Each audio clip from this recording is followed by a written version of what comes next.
Okay, enough sophistry. I've spoken about the definitions of what retargeting is, remarketing is, the benefits, whether ads on Facebook actually work, and I've spoken to you about the secret sauce, which is the custom audience. So what is a tracking pixel? Well, first of all, it's an odd name. It used to be, I suppose, and to some degree I think it still might be, that it dropped an invisible pixel onto your website, and then when somebody visits your website, this particularly invisible piece of code would be registered, and as I said elsewhere, it would indicate this back to Facebook. Well, it's not really a tracking pixel. Okay, it kind of is, but it's actually about half a dozen lines of script code. So it's not like this one thing. You actually have to cut and paste a block of code. Now don't panic, all right? I'm going to show you later on in other videos how to do this very simply, manually, and I'm going to show you a series of hacks that you don't even need to copy the code. You just need the ID, the number. Because when you create a pixel, and I'll show you that later, this block of code you're given actually has a unique ID. So every pixel or every tracking pixel that Facebook creates is uniquely identified. So you get a block of code, you get an ID, and then you put that code on your site, and away you go.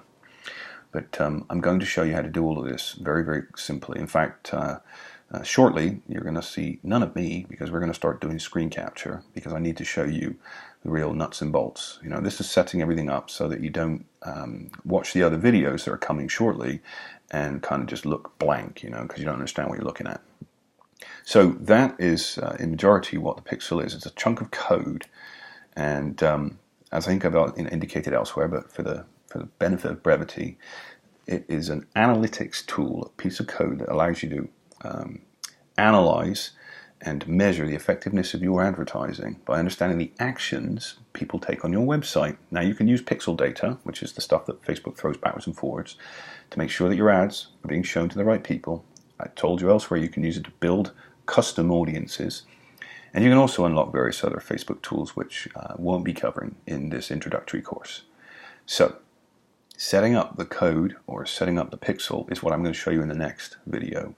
And like I said, I'm going to take this apart in little pieces. I'm going to show you setting up the pixel, I'm going to show you grabbing the code, I'm going to show you what you need to do with it, and then I'll take you around behind the scenes so you can actually see how this all comes together. And I assure you that by the time you've been through this course, you know, even if you need to skim through it a couple of times, it does make a lot more sense afterwards. I mean, I went through, when I was learning this, I was sort of going, it seems a bit convoluted, but it's actually a lot easier when you've done it once or twice. Okay, so let's get behind the scenes.